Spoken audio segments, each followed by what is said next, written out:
ऐसे कोई भी व्यक्ति राह चलता कुछ बोल देगा, आप मान लेंगे?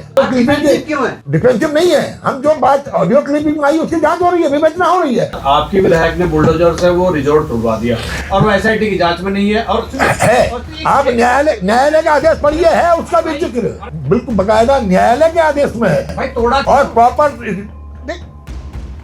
आप आगे उसी बात में मैंने आपसे कहा, जिस मामले में न्यायालय ने उसका संज्ञान लेते हुए अपने वर्डिक्ट में भी उसका जिक्र किया है, मैं समझता हूँ उस बात को खोद कर कहीं न कहीं उस बच्ची के साथ जिसके साथ जाती भी है। आप ये कह रहे हैं कि वो तोड़ना ठीक था? मैं कह रहा हूँ क्रेडिबिलिटी साक्ष्य तैयार तय करें, हम हर जांच के तैयार हैं। अब सुनिए मेरी बात ना। हाँ, और आरोप सरकार पर लग रहे हैं, उच्चतम न्यायालय या हाईकोर्ट पर नहीं। सीबीआई की संस्तुति आप लोगों ने करनी है, उन्होंने नहीं। तो आप अगर कर देंगे तो उसमें कोई बुरा थोड़ी ना हो जाए। मैंने आपसे कहा ना, आप कोई क्रेडिबल साक्ष्य लाइए, सरकार तैयार है कोई जांच करने के लिए। साक्ष्य की क्रेडिबिलिटी तो हो। तो आप कौन, सीबीआई तय करेगी ना, अगर कर लेगी तो कर भाई सरकार जिस मामले में सरकार के बारे में एसआईटी के लिए माननीय उच्च न्यायालय ने कह दिया कि सब जांच सही रास्ते पे जा रही है, किसी को बायस होकर बचाने, हाई प्रोफाइल आदमी को बचाने का प्रयास नहीं किया जा रहा है। साथ ही साथ उसके बाद जब उन्होंने उच्च न्यायालय ने जब इसको रिजेक्ट कर दिया तो संबंधित लोग माननीय उच्चतम न्यायालय में गए। और एक बात आपको और बता दूं, एसआईटी जांच में जो सरकार के जिस वकील ने पैरवी की, वो वकील भी वो उस बच्ची हमारी बेटी बहन अंकिता भंडारी के परिवार के कहने पर ही वकील नामित किया गया था। ये भी मैं आपको स्पष्ट कर दूं। तो ये कुछ लोग किसी की संवेदनाओं से खेलें, मैं समझता हूँ ये उचित नहीं है।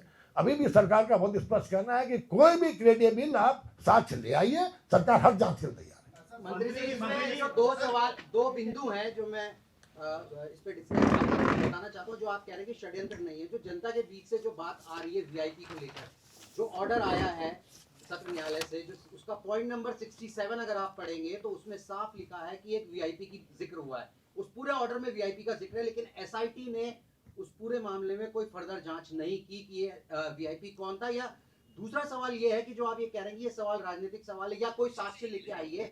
विधानसभा के अंदर कांग्रेस के एक विधायक ने ये बात उठाई थी कि जो वकील हैं, जो अंकिता भंडारी के जो वकील हैं, उनपे सरकार की तरफ से दबाव डाला जा रहा है। उनकी बहन थी, उनका ट्रांसफर कर दिया गया, उनपे केस कर दिए गए हैं।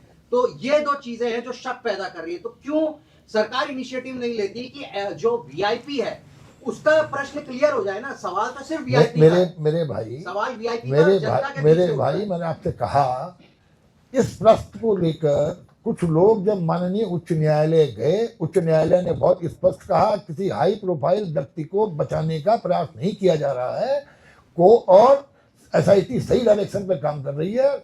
और उसके बाद ये पैरवी का ही कारण था कि दोषियों को सजा मिली।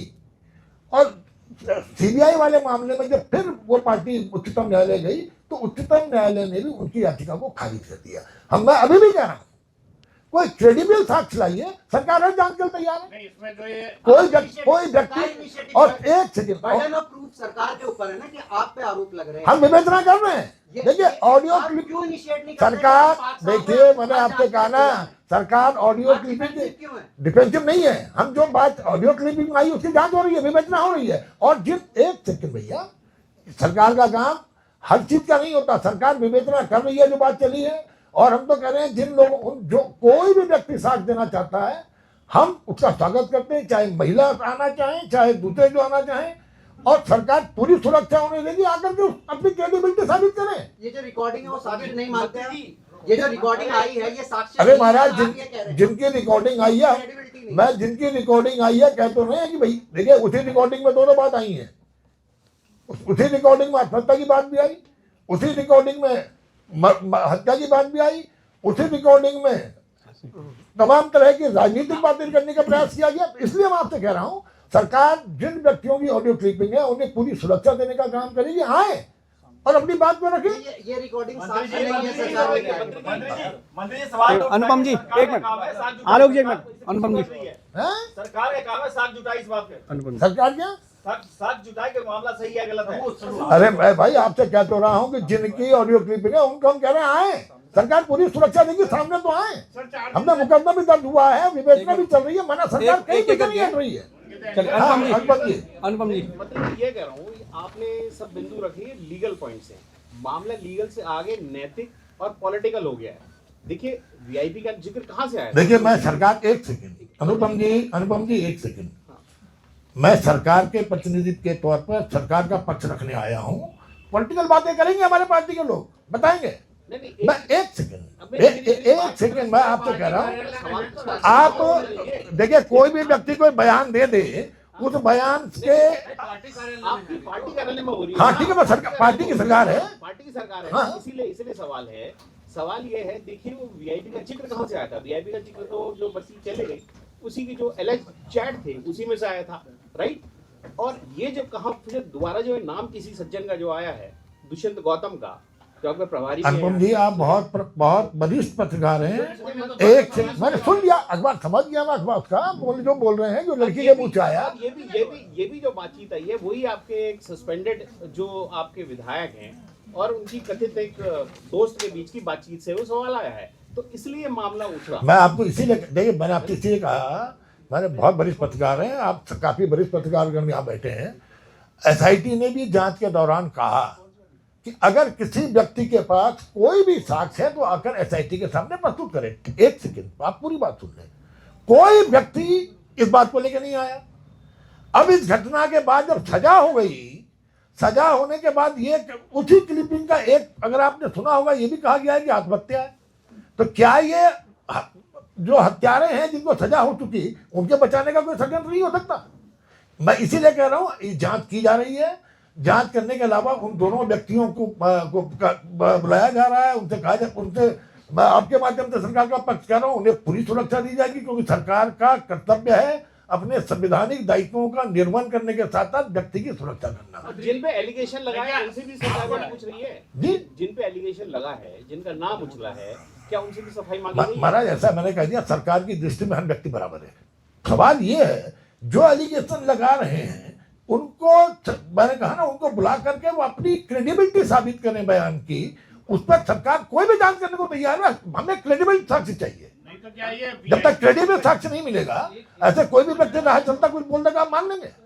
सरकार क्रेडिबिलिटी में जा रही है। क्रेडिबिलिटी अगर इसकी, डिसाइड कौन कर रहा है सर? अरे भाई जांच चल, देखिए आप और मैं जांच नहीं करते भैया, मेरी सुनो, आप और मैं जांच नहीं करते। जांच एजेंसियां इस पर जांच कर रही हैं, वो विवेचना कर रही हैं। और लेकिन जिस व्यक्ति की बताया जाता है कि फलाने की कथित अगर वो वीडियो क्लिपिंग, ऑडियो क्लिपिंग है, तो वो आकर के अपनी क्रेडिबिलिटी, साक्ष्य के लिए क्रेडिबिलिटी उसकी स्टैब्लिश करे। सरकार जांच को तैयार है, सरकार कहीं पीछे नहीं हट रही है।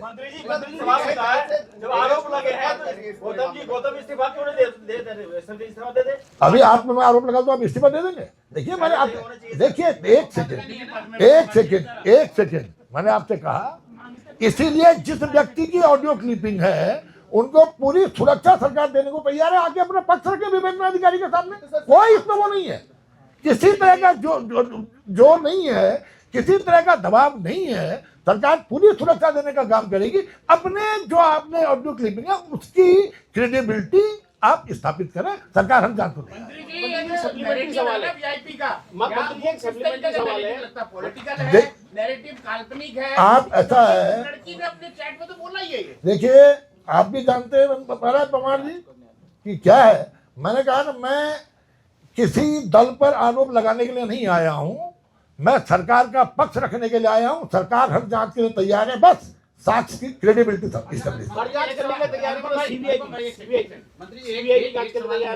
कह रहा हूँ, क्रेडिबिलिटी साक्ष्य तैयार तय करें, हम हर जांच के लिए तैयार हैं। लेकिन एक सेकेंड आप ये समझ रहे हैं, मैंने आप इतनी गंभीर मामले की, एक लड़की की हत्या हो गई, लड़की की हत्या करने के बाद बकायदा जांच हुई, 3 court, trial court, high court, supreme court, तीनों में संबंधित व्यक्ति के जो कुछ लोग हो सकता है जिसका फायदा उठाना चाह रहे हो, उसमें सजा होने के बाद अगर आप उसकी क्रेडिबिलिटी कह रहे हैं कि हम क्यों नहीं मान लेती, क्या सोसाइटी को मान के अपराधियों को बचाना चाहते हैं? 1 सेकंड बेल हो जाएगी अपराधियों की अगर आपने इसकी क्रेडिबिलिटी मान ली। जिनको आजीवन कारावास मिल चुका है, आप मान रहे हैं क्रेडिबिलिटी मतलब अरे हम नहीं मान रहे, आप मान रहे हैं मर्डर की बात मेरे भाई, आप मान रहे हैं क्रेडिबिलिटी, हम नहीं मान रहे हैं। रिकॉर्डिंग में मर्डर भी बोला गया ना, हम वीआईपी का नाम सुसाइड भी कहा है ना। अगर एक क्या बात कहते हैं, एक मिनट मेरे भाई, अगर आप कहते हैं कि वो ऑडियो क्लिपिंग सही है तो उसके किस पक्ष को आप मानेंगे? इसीलिए हम कह रहे हैं कि हम उन दोनों व्यक्तियों को आमंत्रित करते हैं कि आए, विवेचना में सहयोग करें, सरकार पूरी सुरक्षा देगी। अगर साक्ष्य की क्रेडिबिलिटी अगर एस्टेब्लिश कर ली तो सरकार हर जांच कर देगी। मंत्री जी, एसआईटी की जांच पे जो सवाल के बार बार ये चीजें आ रही है कि जांच पर विश्वास नहीं है लोगों को, उसका एक बड़ा कारण ये भी है कि उसी रात आपके विधायक ने बुलडोजर से वो रिजॉर्ट तोड़वा दिया और वो एसआईटी की जांच में नहीं है। और आप न्यायालय का आदेश पढ़िए, है उसका भी जिक्र। और भाई सवाल तो पूरा जाने दो, जिक्र है और उसके इलेक्ट्रॉनिक एविडेंस पूरी दुनिया में फैले पड़े हैं, आपके एसआईटी को नहीं दिखे और आपकी पार्टी ने एक नोटिस तक उस विधायक को नहीं।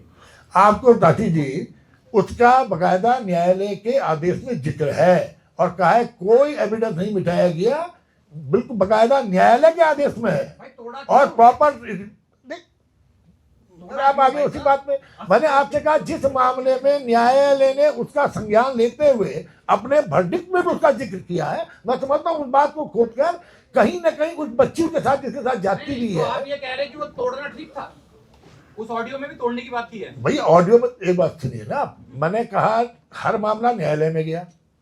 हिंदुस्तान में एक सेकेंड मेरे भाई, हिंदुस्तान में अपराधी कौन है ये तय करने का अधिकार न सरकार का है न प्रेस का है। ये अगर किसी के ऊपर अगर चार्जशीट फ्रेम होती है, निर्णय माननीय न्यायालय लेता है और माननीय न्यायालय के संज्ञान में पूरी घटना है और माननीय न्यायालय ने अपना निर्णय दिया और उस बकायदा उस वर्डिक्ट में भी ये कहा गया है। लेकिन न्यायालय ने जिस तरह से उसको हत्यारों को आजीवन कारावास की सजा दिलाई, ये इस बात का स्पष्ट प्रमाण है कि एसआईटी सही डायरेक्शन में काम करके एसआईटी ने निर्णय कराने का काम किया।